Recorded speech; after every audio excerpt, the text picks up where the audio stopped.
In the name of the Father, and the Son, and the Holy Spirit. Amen. Quid pro quo. God, did you hear me? I heard you. Quid pro no. I don't make deals. Well, God, I've been praying a long, long time. And you know, I'm losing heart. Don't you care, God, that I'm losing heart? What can I do? Pray. God, I've been praying. I'm getting discouraged, God.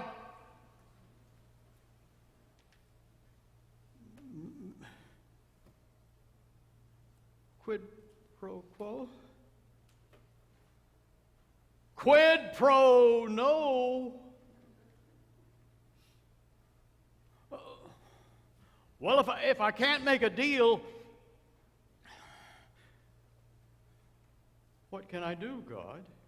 You said you would hear my prayer. Keep praying. Don't give up.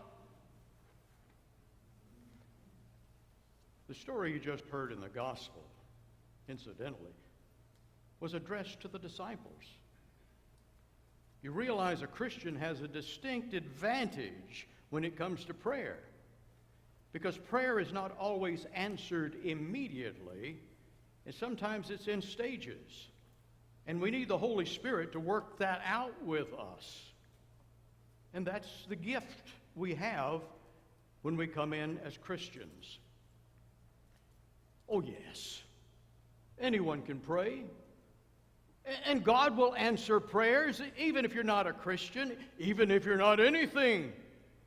God will hear your prayer. God will answer your prayer, but will you know when He answers your prayer?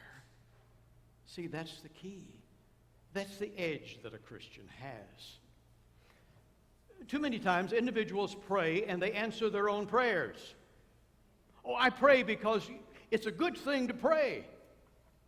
And so, dear God, I'm praying to you. I know what I'm going to do, but you just affirm it, God. Many prayers are that way. Can be quite dangerous because we are attributing something to God that God had nothing to do with.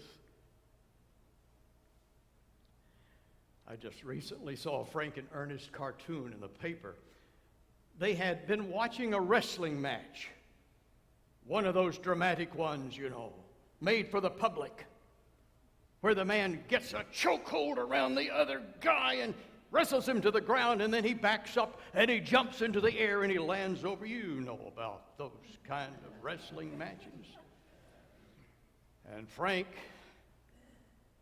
says to Ernest, you know, my life is like that. I'm always wrestling with my conscience, and it's always prescripted. Prescripted. We decide the answer, and then we go to prayer, and dear God, you affirm this, won't you? Or we say, no, I've got to hear the voice of God, and it's not coming. It's not coming, so I've got to make no deal.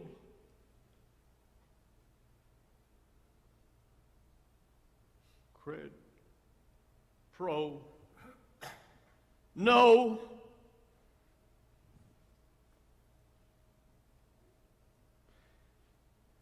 Is God just being mean to us? I mean, God could answer the prayer quickly if God so chose, couldn't He? So why does He stretch it out? Why does He say, keep praying, don't give up? It's for our benefit. It's for our benefit because many times we do not hear what we say. I challenge you now. Have you ever prayed for something And you prayed, and you prayed, and you prayed, and then all of a sudden you said, whoa, wait a minute, God. I didn't mean that. And you realize if God had answered your prayer, you would have been in deep trouble. Happens so many times. We say things and we have not wrestled with the meaning or the consequences. God knows that. So he says, keep praying. The revelation comes in pieces. It doesn't come all at once. And when you think you got the answer just like so, pray again. Maybe there's more revelation. For God works in stages of our lives. What is good in one place may not be good in the other. Haven't there been many times when we've tried to construct our lives completely in one fell swoop? Allison Cheek thought she could do that. Allison Cheek loved the church. Oh, did she ever love the church? She loved the church so much she thought she should get a theological education. She didn't want just the Sunday school stuff. She wanted a Master of Divinity degree. And she said, I'm going to pursue that at Virginia Episcopal Theological Seminary. And people said, you're crazy. Women don't do that. Women learn all they need to learn from the little house groups and from Sunday school. You don't need to pursue that. But she prayed about it, and she prayed about it, and she said, I believe God is saying yes. Took a lot of prayers, but she didn't give up. And so, she entered Virginia Theological Seminary and graduated in 1969. Only one of two women who ever were admitted to that program. So she prayed again. She kept praying, God, is this what you want me to do? Is there some way you want me to use this degree? And our rector said, why don't you ask God about becoming a deacon? Oh, that's a stretch. But in 1972, she became a deacon. One of the first in the South, because women just didn't do that kind of thing. And then she kept praying. God, is there more to reveal? Is there more that you have for me?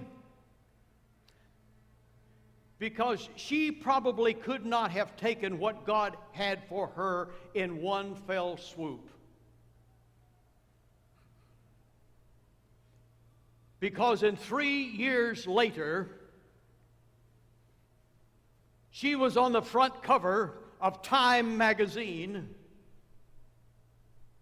in her clerics. For when she was praying at one of the retreats she attended, she believed God said to her, I want you to be my priest. And so she became one of those Philadelphia 11s that were irregularly ordained. Was she a priest?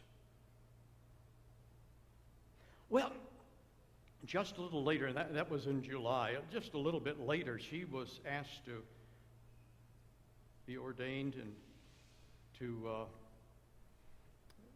celebrate at a service. And she gave the message, she did the sermon, she got up to celebrate, and the rector of that church came with a note, and the note said, you will not celebrate. And so she didn't get to.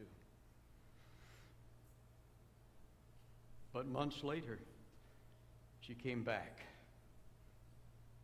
And she became the first woman priest ever to officiate Eucharist in the Episcopal Church. If God had given her that vision the first time, I think she probably would have said, Lord, you've given me more than I can handle. I can't get there. But God gave it to her in pieces because God said, pray and pray and pray and never give up. And Allison Cheek died last month at the age of 92. God's plan for our life many times has to be in pieces. Because if God showed us the entire picture, we'd say, God, I can't do that. But when He shows it to us in little bits, we're able to understand.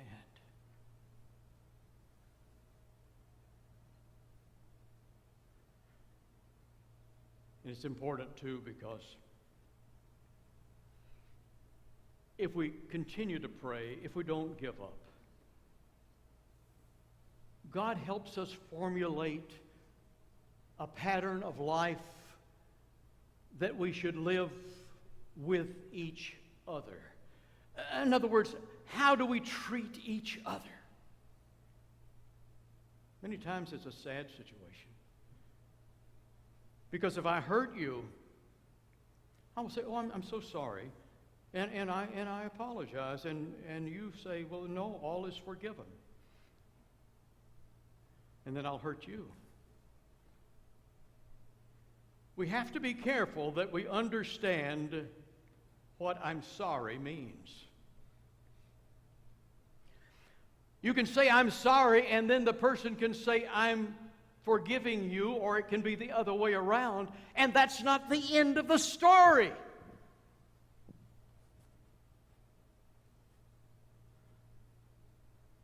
Sometimes there's a price to pay for hurting someone, even though that person may be forgiven. Speaking of Virginia Theological Seminary, they're doing something now that may be taken over by other institutions, and it certainly needs to be looked at. They're saying we need to look at reparations for our attitude toward black people. That seminary was founded in 1823, and many of the buildings there, and especially one, was built by slave labor. And we think the Episcopal Church is so advanced, but it was not until the 1950s that if you were a black person, you could even enroll.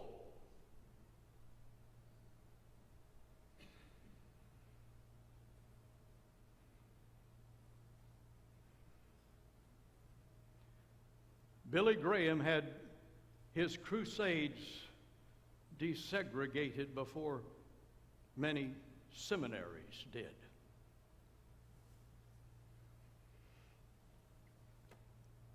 So Virginia Theological Seminary set aside $1.7 million. He says that's just got to be a beginning. Ian Markham, who is the dean there, said we've talked a lot about sin, and we've talked a lot about forgiveness of sin, and now we've got to talk about action. And that's how we have to look at each other. We're hurting each other and we say, I'm sorry, but maybe being sorry, even sincerely sorry, is not good enough. Maybe there's a price to pay. It's the same way when God forgives us and we accept His forgiveness and we turn right around and do the same thing again. And so, when you think about prayer and discouragement, just realize they sometimes go together because it's a working out of your life and your relationship to others. It's a working out of who you are and understanding what you say and do. It's a working out of day-to-day living. It's a working out of treating others the way they need to be treated.